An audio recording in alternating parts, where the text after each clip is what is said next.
Imagine you are staring at a pair of shoes online. They are $120. Your brain immediately hesitates. That is a decent chunk of money, and payday is still a week away. But right below that price tag, there is a tiny, brightly colored button that says pay in 4 interest-free payments of $30. Suddenly, the hesitation vanishes. $30? You spend that on a casual lunch. You click buy. You feel smart. You beat the system. You got the shoes, and you still have your money. But what if I told you that tiny little button can be part of a highly effective, psychologically designed spending system in modern consumer finance? It is not just a payment option. Used casually, it can become a trap, and it feels completely harmless. I am Tony, and welcome to Grow with Tony. Simple money lessons for education only, not financial advice. Today, we are decoding a financial system that can quietly keep you spending, so you can finally start building real wealth. To understand why this trap is so effective, we have to look at the enemy many people thought they were avoiding: the traditional credit card. For decades, credit cards were one of the most visible ways people got into serious financial trouble. And many millennials and Gen Z consumers grew up hearing about or watching families struggle with debt around the 2008 financial crisis and the years after it. So, a lot of people became terrified of debt. Credit card companies had a massive branding problem. Many consumers viewed them as predatory. Enter the buy now, pay later industry. Companies like Klarna, Afterpay, and Affirm did not just create a new financial product. They helped create one of the smartest rebrandings in consumer finance. They took a form of debt, moved scary words like APR, interest, and credit check away from the center of the experience, especially for simple pay in 4 products, and dressed the transaction up in pastel colors, smooth app interfaces, and the language of empowerment. They often do not lead with the word loan. They lead with words like budgeting tool or financial flexibility. And it worked. It worked well enough that some people who would never dream of maxing out a credit card are currently juggling a pile of micropayments for sweaters, skincare, and concert tickets. But the real danger is not just how the product reframed debt, it is what the experience can do to the way your brain feels when you shop. And the merchant economics behind this system? We are going to get to that uncomfortable reality in just a few minutes. First, we need to talk about the psychology of the frictionless transaction. In behavioral economics, there is a concept known as the pain of paying. When you hand over physical cash for an item, you feel a real sense of loss.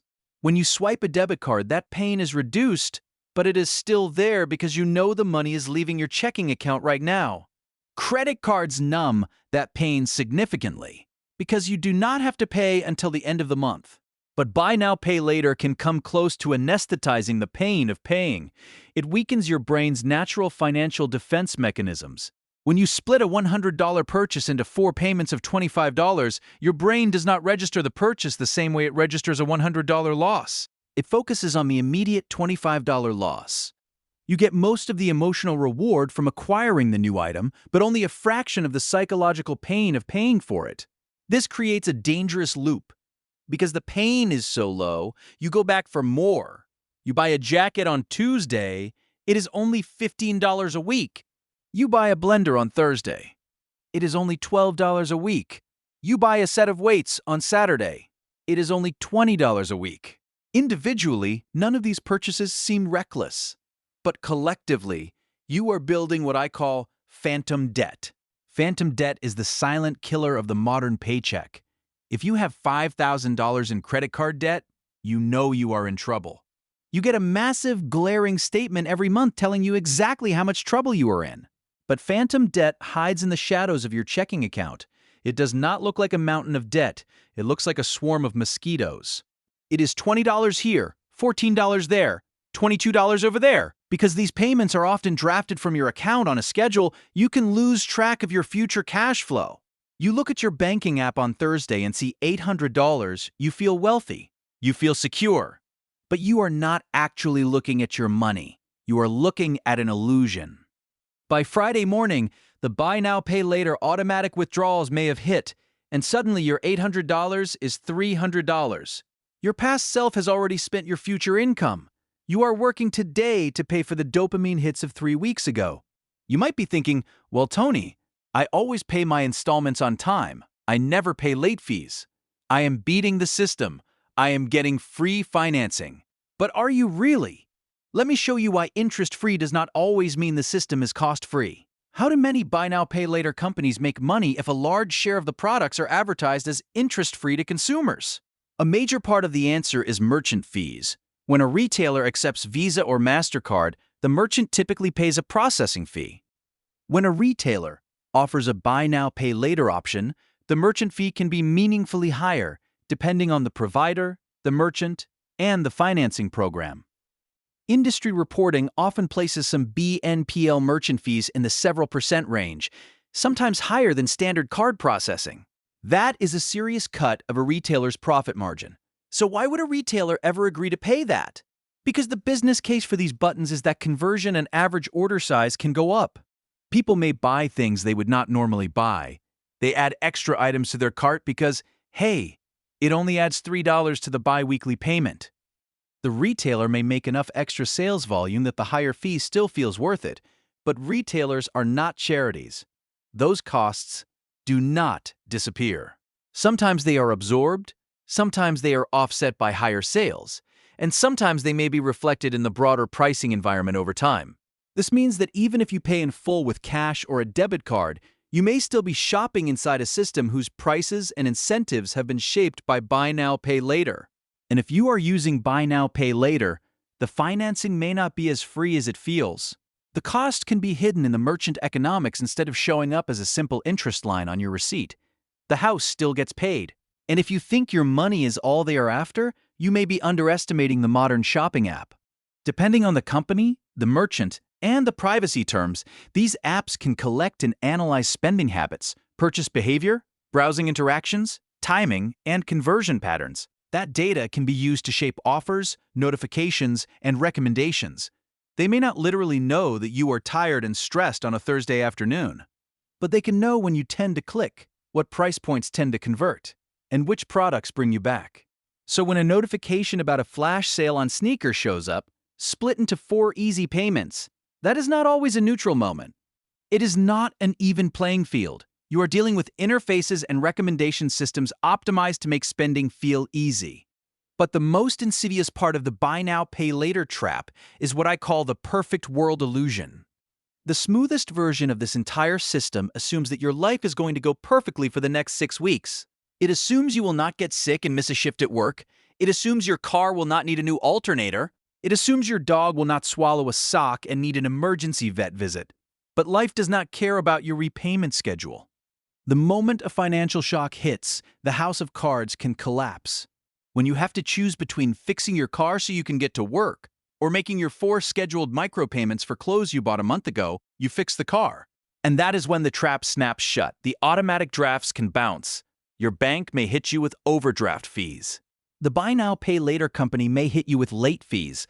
Suddenly, that interest-free purchase can cost much more than the sticker price. Your account may get restricted. For some people, the panic sets in, and they resort to putting living expenses on high-interest credit cards just to survive the cash flow drought that the micropayments created. The budgeting tool did not help them budget. It pushed them toward the exact high-interest debt trap they were trying to avoid in the first place. It is a downward spiral that is shockingly easy to enter and brutally difficult to escape. So, how do we break free? How do we live in a world where these frictionless debt traps are integrated into more and more checkout pages on the internet, from booking flights to buying groceries? You have to rebuild the friction that these companies worked so hard to erase. You have to reinstall your psychological financial defense systems.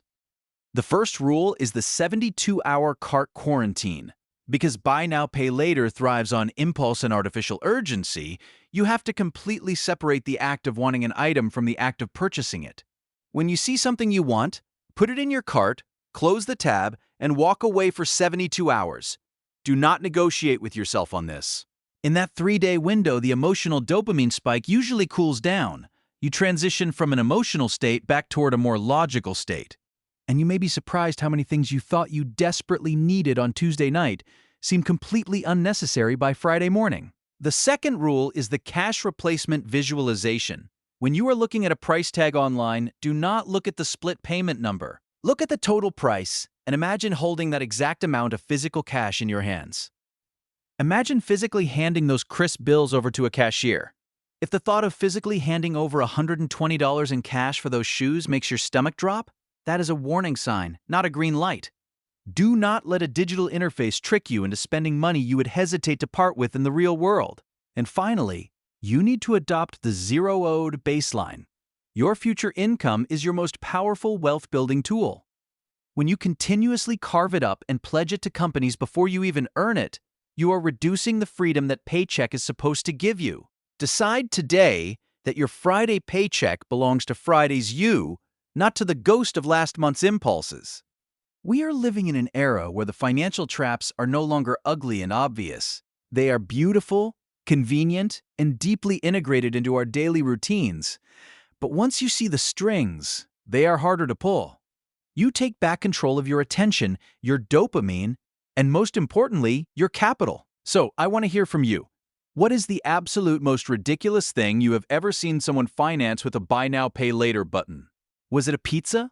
A pair of socks? Let me know in the comments below, because I read every single one, and some of the examples out there are truly mind-blowing. And if you are serious about arming yourself with the mindset and the tools to see through these modern financial traps, hit that subscribe button. We are building a community of people here who refuse to be just another statistic in an algorithm. Remember, true wealth is not about what you can afford to buy today. It is about what you do not owe tomorrow. Stay sharp, and I will see you in the next one.